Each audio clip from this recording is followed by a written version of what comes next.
Germanton Hospital pioneers in world-class orthopedic cardiology and multi-specialty care. Top 3 in Hyderabad, top 10 in South India. Attapur, Hyderabad. ఈ సంవత్సరం అంటే 2026లో వస్తున్నటువంటి మొట్టమొదటి గ్రహణం చంద్రగ్రహణం. అది ఈ సంవత్సరం మార్చి 3వ తారీఖున మనకు రాబోతోంది. జనరల్గా ఏంటంటే ఈ గ్రహణాలు చంద్రగ్రహణం కావచ్చు, సూర్యగ్రహణం కావచ్చు, ఇవి వచ్చినప్పుడు కొన్ని రాసుల మీద ప్రభావం చూపిస్తాయి.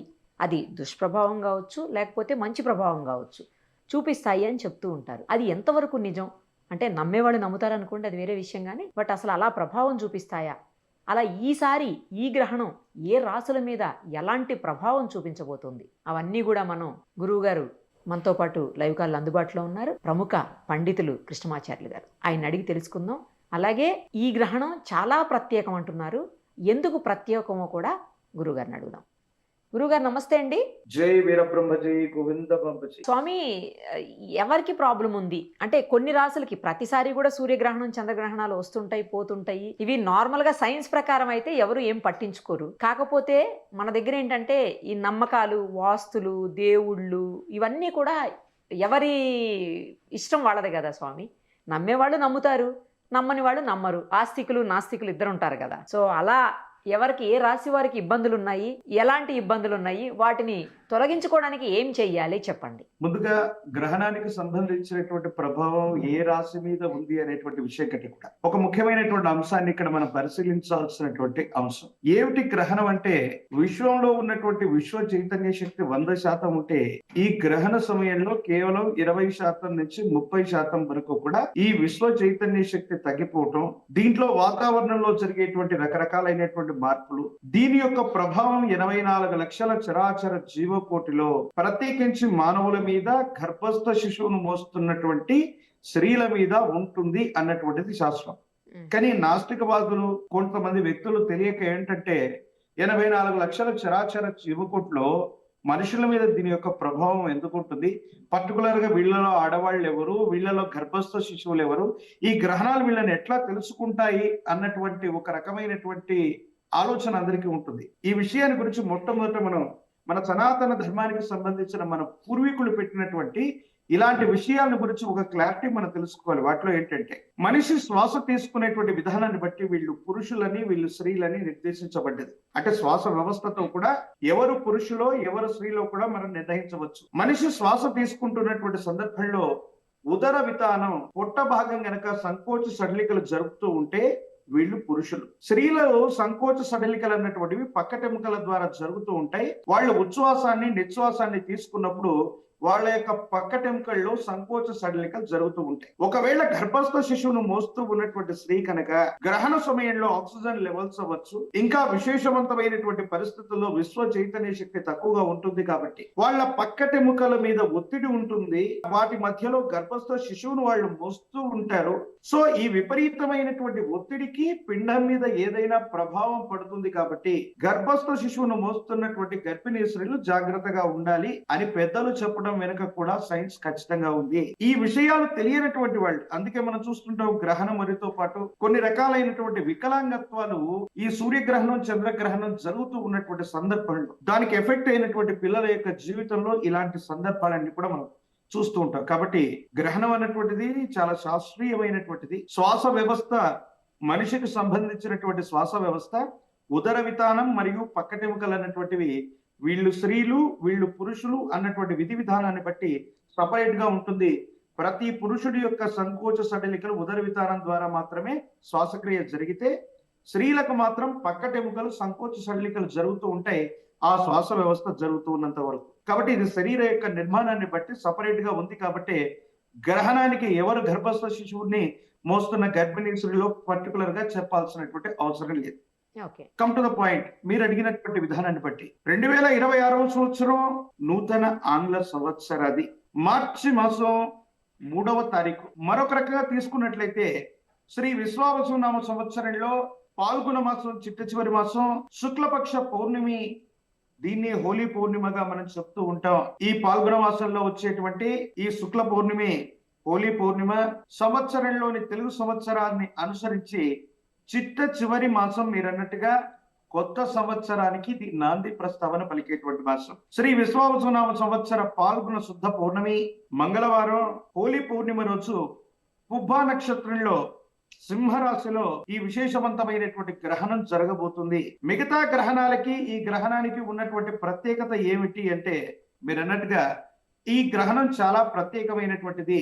ఈ గ్రహణం ఎందుకు ప్రత్యేకమైందంటే, చంద్రుడితో కలిసి కేతువు అనేటువంటి గ్రహణం ఉండటంతో పాటుగా ఈ గ్రహణ సమయంలో ఆ రోజు రాహువు యొక్క సంపూర్ణమైనటువంటి నియంత్రణ లేదా సంపూర్ణమైనటువంటి చూపు కూడా ఈ విశేషవంతమైనటువంటి చంద్రుడి మీద ఉండే అవకాశం ఉంది. అంటే రాహుగ్రస్తమో కేతుగ్రస్తమో గ్రహణాలు ఏర్పడుతూ ఉంటాయి. కేతువుతో కలిసి ఉన్నటువంటి చంద్రుడి వల్ల గ్రహణం ఏర్పడుతుంది సరే, అలాగే రాహువు యొక్క సంపూర్ణమైనటువంటి దృష్టి కూడా చంద్రుడి మీద ఎక్కువసేపు ఉంటుంది.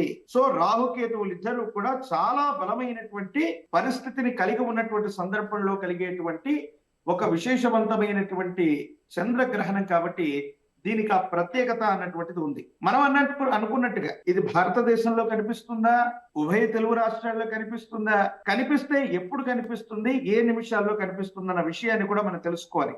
ప్రధానంగా 26వ తారీఖు మార్చి 3 మంగళవారం మధ్యాహ్న సమయంలో ఈ గ్రహణం ప్రారంభమవుతుంది. భారత కాలమాన ప్రకారంగా 3:20 ప్రారంభమై 6:47 ఈ గ్రహణం అన్నటువంటిది ముగించుకునే అవకాశం ఉంది. సో ఈలోపు భారతదేశంలో ఎంతసేపు కనిపిస్తుందంటే, ఇది ప్రపంచంలోని చాలా దేశాల్లో మొట్టమొదట ఆసియా మొత్తంలో చాలా దేశాల్లో కనిపిస్తుంది.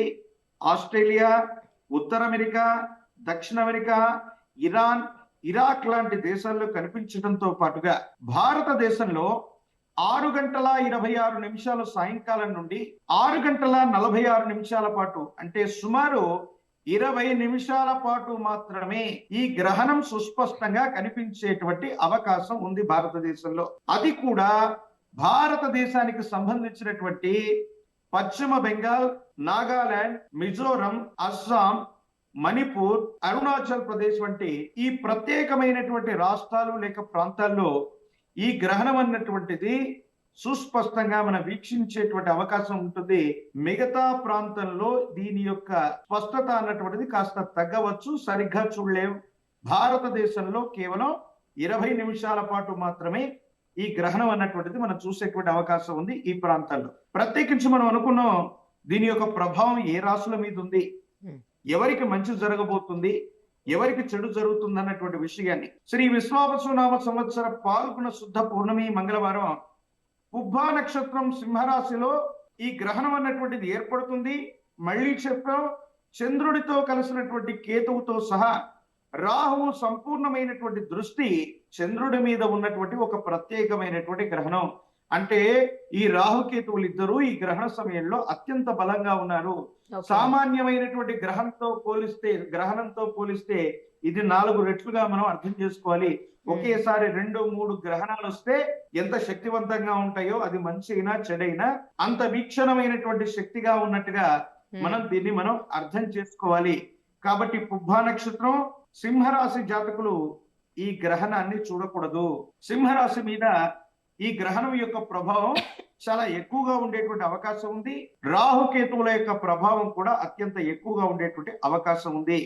ప్రత్యేకించి కుంభరాశి మీద, మీనరాశి మీద, మిథున రాశి మీద, సింహరాశుల మీద దీని యొక్క ప్రత్యేకమైనటువంటి ప్రభావాలు కలుగుతూ ఉన్నాయి. కాబట్టి 12 రాశుల్లో ఉన్నటువంటి ఈ 4-5 రాశుల వాళ్ళు చాలా జాగ్రత్తలు తీసుకోవాలి. ఈ గ్రహణం వల్ల కేవలం 2 రాశులకి అత్యంత మంచి ఫలితాలు వస్తాయి.